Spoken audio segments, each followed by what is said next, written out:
एक गांव में चुड़ैल का साया था। उसी गांव में दिनेश नाम का एक लड़का रहता था। वो एक बार शहर जाता है और वहां कॉफी पीता है। अरे वाह, ये तो बहुत ही अच्छी चीज है। हमारे गांव वाले तो हमेशा चाय से आगे बढ़े नहीं।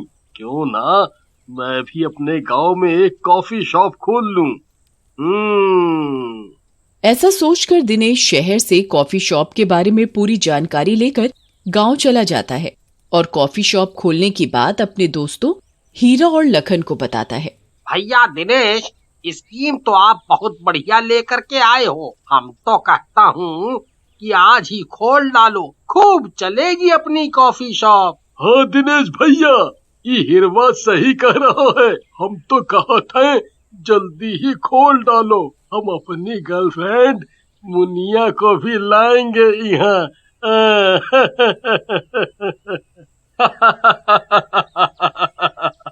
अरे हीरा, इस लखन की भी गर्लफ्रेंड है। भाई अब तो आत्महत्या ही कर लो। लगता है लड़कियां अंधी हो गई हैं अपने गांव की।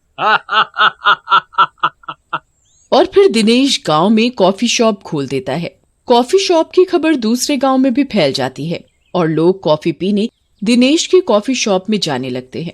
लोगों का आना जाना बढ़ता देखकर चुड़ैल को भी कुछ शक होता है। अरे ये क्या माजरा है, आजकल तो इस रास्ते पर आदमियों का आना जाना कुछ ज्यादा ही बढ़ गया है। मुझे इनके पीछे जाकर देखना होगा कि ये लोग आखिर आते जाते कहाँ हैं। फिर चुड़ैल कॉफी शॉप की तरफ जा रहे कुछ लोगों के साथ अदृश्य रूप में चल पड़ती है। वो लोग दिनेश की कॉफी शॉप के अंदर चले जाते हैं और कॉफी पीने लग जाते हैं। चुड़ैल उन लोगों को बाहर से खड़े होकर देख रही होती है और तभी उसे कॉफी की तेज खुशबू आती है। अरे वाह, ये क्या है, कैसी अच्छी खुशबू आ रही है। मजा आ गया। अरे देखो देखो, अंदर बैठकर लोग कैसे चुस्कियां ले रहे हैं। लेकिन ये है क्या, देखना पड़ेगा, आज रात में देखती हूँ। फिर चुड़ैल वहां से चली जाती है और रात में जब कॉफी शॉप बंद हो जाती है तब कॉफी शॉप के अंदर आती है। वहां उसे कॉफी बनाने की मशीन दिखाई देती है। वो उसके पास जाती है और जैसा कि उसने देखा होता है वैसे बटन दबाकर कॉफी बनाकर पीने लगती है। अरे वाह, आहा वाह, क्या स्वाद है, मजा आ गया। मैं फालतू में ही अब तक जानवरों का खून पीती थी। बड़ी ही मीठी और स्वादिष्ट है। मजा आ गया। उसके बाद चुड़ैल को कॉफी पीने की आदत लग जाती है। फिर चुड़ैल हर रोज रात को कॉफी शॉप में जाती और कॉफी पीकर आ जाती। एक रात कॉफी की मशीन खराब हो जाती है और चुड़ैल को कॉफी पीने का मन करता है और वो कॉफी हाउस में जाती है। अरे ये क्या हो गया, आज ये मशीन चल क्यों नहीं रही। अब मैं क्या करूं, लगता है किसी को शक हो गया है कि मैं रोज रात को आकर कॉफी पी जाती हूँ। कुछ दूसरी योजना बनानी पड़ेगी। चुड़ैल काफी कोशिश करती है लेकिन कॉफी नहीं बना पाती और परेशान होकर चली जाती है। इधर दिनेश की कॉफी शॉप के किस्से दूर दूर तक पहुंच जाते हैं, जिसे सुनकर एक न्यूज चैनल वाले उस पर शो बनाने की सोचते हैं और अपनी रुचि नाम की रिपोर्टर दिनेश के गांव भेजते हैं। लेकिन जिस कार से रुचि गांव की तरफ आ रही होती है वो जंगल में खराब हो जाती है। रुचि गाड़ी में से निकलती है। एक तो ये कंपनी वाले कितनी घटिया गाड़ी देते हैं, आने जाने के लिए रास्ते में ही बंद हो जाती है खटारा कहीं की। अब उस कॉफी शॉप के मालिक का इंटरव्यू कैसे करूंगी। रुचि की ये बात उसके ऊपर पेड़ पर बैठी चुड़ैल सुन लेती है। ये लड़की मुझे सही मिल गई है, क्यों ना मैं इसके शरीर में घुस जाऊं और फिर इस तरह मुझे कॉफी भी पीने को मिल जाएगी। ऐसा कहकर चुड़ैल रुचि के शरीर में प्रवेश कर जाती है। जैसे ही चुड़ैल रुचि के शरीर में घुसती है, रुचि दर्द के मारे तड़पने लगती है और रुचि की आंखें लाल होने लगती हैं। आह, ये क्या हो रहा है, मुझे इतना दर्द क्यों हो रहा है। आह, बचाओ मुझे, बचाओ। फिर रुचि गाड़ी वहीं छोड़कर पैदल ही गांव की तरफ चलने लगती है। गांव वाले रुचि को आते हुए देखते हैं। अरे भैया सुनो, एक तो गोरी मैना मार रही है अपने गांव की तरफ। बहुत ही खूबसूरत लागत है देखन में। हाँ। रुचि चलते चलते कॉफी शॉप के पास पहुंच। मैं एक टीवी चैनल से आई हूँ, मुझे इस कॉफी शॉप के मालिक से मिलना है और उसका इंटरव्यू करना है। उन्हें बुलाओ। दिनेश, लखन और हीरा वहाँ आ जाते हैं। मैडम जी, मैं ही इस कॉफी शॉप का मालिक हूँ। इंटरव्यू तो होता रहेगा, पहले आप कॉफी पीजिए। रुचि के अंदर की चुड़ैल खुश हो जाती है। सही कह रहे हो आप। एक काम करिए, 10-15 कप मंगा लीजिए। तभी लखन हीरा के कान में कहता है, अरे भैया, है तो ये इतनी छुई मुई सी, और पीने को मांग रही है 15 कप कॉफी। अरे भैया, इसको समझावा, गैस हो जाएगी। मैडम, हम कह रहे हैं 15 कप कॉफी ज्यादा नहीं हो जाएगी? कहीं आपको गैस हो गई तो हमारे गांव में कौन डॉक्टर भी नहीं है। लेकिन रुचि उन दोनों की बात पर ध्यान नहीं देती और 15 कप कॉफी पी जाती है। एक काम करते हैं, आपका इंटरव्यू कल करते हैं। मेरे पास यहाँ रुकने के लिए कोई जगह नहीं है। क्या आप लोग रात में ठहरने के लिए जगह दे देंगे? अरे मैडम जी, आप ही क्या कह रही हैं? सारा गांव आप ही का है और हम भी आप ही के हैं। मतलब कि आज रात आप हमारे घर पर रुक जाइए, हम घर के बाहर ही सो जाएंगे, हैं? फिर रुचि हीरा के घर रुक जाती है। रात में रुचि के शरीर से चुड़ैल बाहर आती है। लड़की, मजा आ गया। वाह, क्या बात है। तेरी सुंदरता के चक्कर में पड़कर ये बेवकूफ गांव वाले फंस रहे हैं। तू अब यहीं रह जब तक मेरा कॉफी पीने का शौक पूरा ना हो जाए। नहीं नहीं, ये आप क्या कह रही हैं? मुझे जाने दो प्लीज। चुड़ैल और रुचि ये बातें कर रहे होते हैं कि उन्हें हीरा खिड़की से देख लेता है और जोर से बोलता है, अरे मर गया रे, ये तो चुड़ैल है भैया, और हमारी मैडम के ऊपर चढ़ी है, बचाओ रे। उसका चिल्लाना सुनकर चुड़ैल बाहर आ जाती है और हीरा को पकड़ लेती है। मेरी बात सुनकर भाग रहा था? मैंने अब तक इंसानों को नहीं मारा था, लेकिन अब जो कोई भी मेरे और कॉफी के बीच आएगा मारा जाएगा। ऐसा कहकर चुड़ैल हीरा को मार डालती है और फिर से रुचि के अंदर समा जाती है। अगले दिन हीरा की कटी फटी लाश गांव वालों को मिलती है, जिसे देखकर गांव वाले काफी घबरा जाते हैं। अरे ई तो अपना हिरवा है, इसका ई हाल कौन किया? भैया, इसकी हालत देखकर हमका तो लागत है कौनो शैतान है गांव में। इधर दूसरी तरफ चुड़ैल रुचि के शरीर के अंदर कॉफी शॉप में जाकर दिनेश का इंटरव्यू लेना शुरू कर देती है। इंटरव्यू लेते समय चुड़ैल का सारा ध्यान कॉफी की तरफ ही होता है। अरे क्या कर रहा है मनहूस, कॉफी तो मंगवा। अपने आप ही कॉफी मशीन से कॉफी निकालकर कॉफी पीने लगती है। ये देखकर दिनेश हैरान हो जाता है, लेकिन तभी लखन वहां आता है और जोर जोर से चिल्लाता हुआ बोलता है, अरे ओ दिनेश भैया, दूर हट जाओ, ई मैडम नहीं, ई तो चुड़ैल है, चुड़ैल। सारे लोग कॉफी शॉप से भागने लगते हैं। तभी चुड़ैल अपने असली रूप में आ जाती है। तो तुम्हें मेरी असलियत पता चल गई? मैं ये मशीन लेकर जा रही हूँ। ऐसा कहकर चुड़ैल कॉफी की मशीन शॉप से उठाकर उड़ते हुए जंगल की तरफ चली जाती है। अरे मेरी इतनी महंगी मशीन, अरे नाश मिटे गांव वालों, मुझे मेरी मशीन वापस दिलाओ रे। अरे दिनेश भैया, आप चिंता ना करो, हम सारे गांव वाले आपकी मशीन लाएंगे, चलो भाइयों। फिर सारे गांव वाले चुड़ैल का पीछा करने लगते हैं। चुड़ैल उड़ते उड़ते जंगल में एक जगह मशीन को रख देती है और रुचि के शरीर से बाहर आ जाती है। इस जगह कोई नहीं आ पाएगा, लड़की तू भी मर अब। जैसे ही चुड़ैल रुचि को मारने के लिए आगे बढ़ती है, गांव वाले वहां पहुंच जाते हैं। तो तुम आ गए, मरोगे सब के सब, वो भी एक साथ में।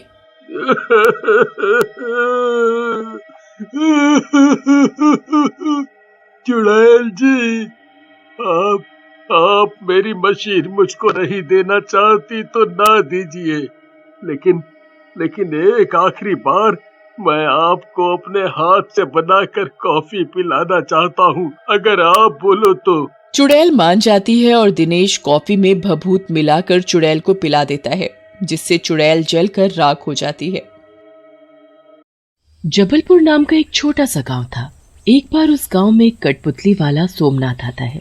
आओ आओ आओ सभी आओ, बच्चे बूढ़े जवान और मेरी प्यारी बहनों सभी आओ, आप सभी को बहुत मजा आने वाला है। थोड़ी ही देर में वहाँ काफी भीड़ इकट्ठा हो जाती है। इस कठपुतली वाले के पास तो बहुत ही सुंदर सुंदर कठपुतली हैं। देखने से ऐसा लगता है जैसे अभी बोल पड़ेंगी। हाँ, तुमने बिल्कुल सही कहा, बिल्कुल असली दिख रही है। फिर कठपुतली वाला अपने दोनों हाथों की सभी उंगलियों में कठपुतलियों की डोर बांधकर खेल दिखाना शुरू करता है। काफी देर तक खेल दिखाने के बाद सभी लोग उसे पैसे देने लगते हैं। नहीं नहीं, मैं खेल दिखाने के कोई पैसे नहीं लेता, ये तो मेरा बस एक शौक है। कठपुतली का खेल दिखाना मुझे बहुत अच्छा लगता है। अरे भाई, खेल दिखाने के पैसे नहीं लेते तो घर कैसे चलाते हो अपना? पैसे नहीं तो अनाज ही ले लो। अगर आपको कुछ देना ही है तो मुझे रात काटने के लिए आसरा दे दो, सुबह होते ही मैं यहाँ से चला जाऊंगा। मेरे बच्चों को आपकी कठपुतली का खेल बहुत पसंद आया, इसलिए आज आप मेरे घर रुक सकते हैं। उसके बाद सोमनाथ अपना सारा सामान समेटता है और जानकी के साथ जानकी के घर चला जाता है। रात का वक्त था, सभी गहरी नींद में सोए हुए थे। तभी सोमनाथ एक भूत में बदल जाता है।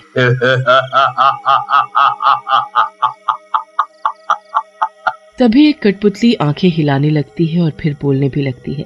ये गांव वाले बेवकूफ नहीं, बहुत सीधे हैं। उन्हें ये नहीं पता कि तू भूत है। तू चालाकी से लोगों के घरों में घुस जाता है और घर के सभी लोगों को कठपुतली बना देता है, जैसे तूने हमें बनाया। फिर तू हमें अपनी उंगलियों पर नचाता है। बहुत ज्यादा बोलती हो, अपना मुंह बंद रखो और मुझे अपना काम करने दो। भूत के पास जो भी कठपुतली थी उन सभी को वो अपने थैले में बंद कर देता है और चुपचाप जाकर सोई हुई जानकी को अपने जादू से कठपुतली बना देता है।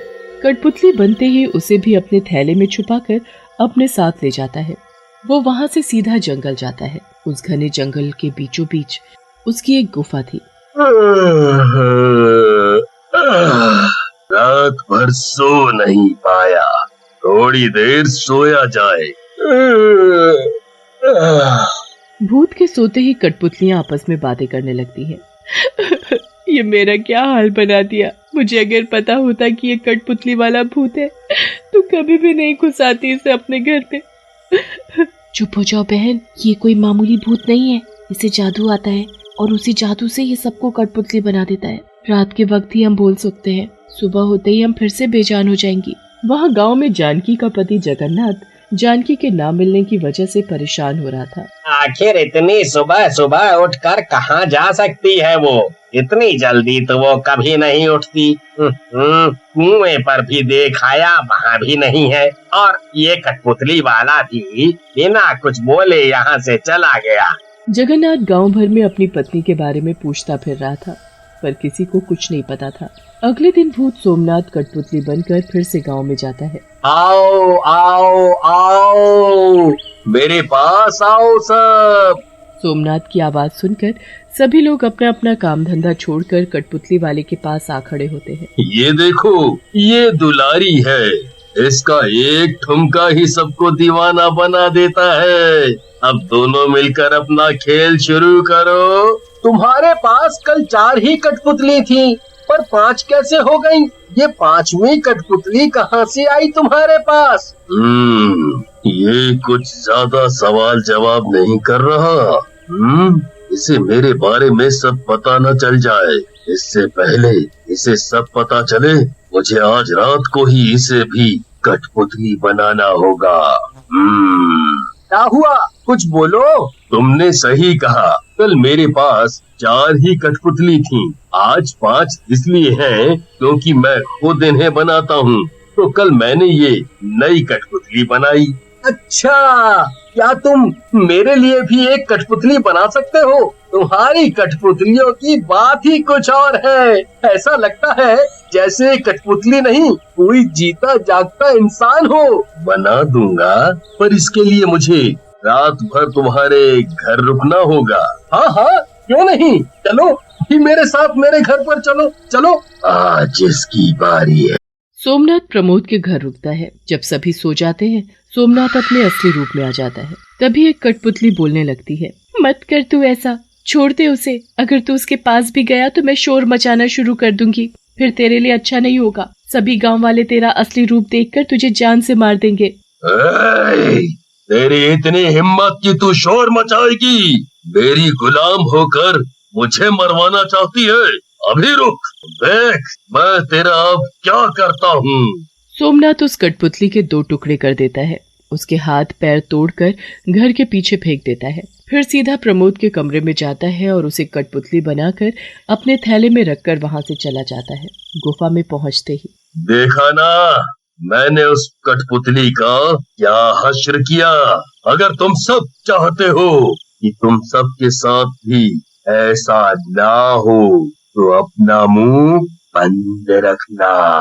वहाँ गांव में प्रमोद के घर वाले परेशान थे प्रमोद के ना होने की वजह से। ऐसे ही कई दिन बीत गए। भूत रूप बदलकर रोज गांव में आता और रोज किसी न किसी को कठपुतली बनाकर अपने साथ ले जाता। अब भूत के पास बहुत सारी कठपुतलियां हो चुकी थी। आज मैं बहुत खुश हूँ, मेरे पास इतनी सारी कठपुतलियां हो गई हैं। पर उस पुराने खेल से मैं अब बहुत बोर हो गया हूँ। क्यों ना मैं अब कोई नया खेल खेलूं। कल मैं इन सभी कठपुतलियों को एक पेड़ पर लटका दूंगा और फिर उस पेड़ के नीचे आग लगा दूंगा। जब ये सारी कठपुतलियां आग देखकर उछलना शुरू करेंगी तब मुझे वो तमाशा देखने में बहुत मजा आएगा। फिर भूत सो जाता है। ये भूत कल हम सभी को जलाकर मारने वाला है। हम सभी तड़प तड़प कर मर जाएंगी। अभी हमारे पास पूरी रात बची है अपने आप को बचाने के लिए। हमें कुछ करना होगा सुबह होने से पहले। मेरे पास एक उपाय है। जब ये भूत उठेगा तो तुम सभी भूत का ध्यान भटका कर रखना। तभी भूत उठ खड़ा होता है। फिर से तुमने खुसर फुसर करना चालू कर दिया। लगता है तुम सबको अपनी जान प्यारी नहीं है। अब मैं तुम्हें कल सुबह नहीं आज ही जला कर मारूंगा। भैया तुम्हें यहाँ से अभी निकलना होगा, जल्दी करो, भागो यहाँ से। भूत इधर की तरफ आ रहा है, जाओ जल्दी। थैले से एक कठपुतली निकलकर भाग जाती है। भागते भागते वो सीधा गांव पहुंचती है और गांव के बीचों बीच जाकर थक कर रुक जाती है। ये कठपुतली तो उस सोमनाथ कठपुतली वाले की लगती है। शायद वो खेल दिखाते दिखाते कल इसे यहीं भूल गया है। अभी मैं इसे अपने पास संभाल कर रख लेता हूँ। जब वो आएगा खेल दिखाने तो मैं ये कठपुतली उसे वापस कर दूंगा। तभी कठपुतली बोलने लगती है, वापस मत करना, वापस मत करना। और ये आवाज कहाँ से आई? मेरे आसपास तो कोई भी नहीं है। अपने हाथ में देखो, मैं बोल रहा हूँ कठपुतली। मैं उसी सोमनाथ कठपुतली वाले की ही कठपुतली हूँ। मैं इसलिए बोल और चल पा रही हूँ क्योंकि मुझे जादू से कठपुतली बनाया हुआ है। मैं इसी गांव का रहने वाला पवन हूँ। मुझे तुम सबकी मदद की जरूरत है। मेरी तरह और भी लोग हैं जो कठपुतली बने हुए हैं। उन सब की जान खतरे में है। असल में वो कठपुतली वाला एक भूत है, भूत। कठपुतली उस भूत के बारे में सब बताती है। तभी मैं कहूँ कि ये सभी कठपुतलियाँ असली जैसी क्यों दिखती हैं। अब सब समझ आ गया हमारे गांव से लोग क्यों गायब हो रहे थे। अरे फिर देर किस बात की? चलो भाइयों जल्दी, हमें उन सभी कठपुतलियों को बचाना होगा। सभी गांव के लोग अपने हाथ में मशाल लिए निकल पड़ते हैं जंगल की तरफ। वहाँ वो भूत सभी कठपुतलियों को पेड़ पर लटका चुका था।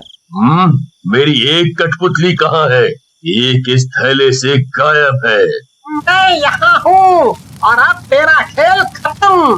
भाइयों सभी कठपुतलियों को उतारो। आज ये कठपुतली नहीं, ये भूत जलेगा। गांव के सभी लोग एकजुट होकर सभी कठपुतलियों को पेड़ से उतार देते हैं और उनकी जगह भूत को पेड़ से बांध देते हैं। दिन होने की वजह से भूत किसी भी गांव वाले को कठपुतली नहीं बना पाता क्योंकि दिन के समय उसका जादू नहीं चलता था। तभी सब लोग आकर पेड़ में एक साथ आग लगा देते हैं। उसके मरते ही सभी कठपुतलियां अपने इंसानी रूप में वापस आ जाती है।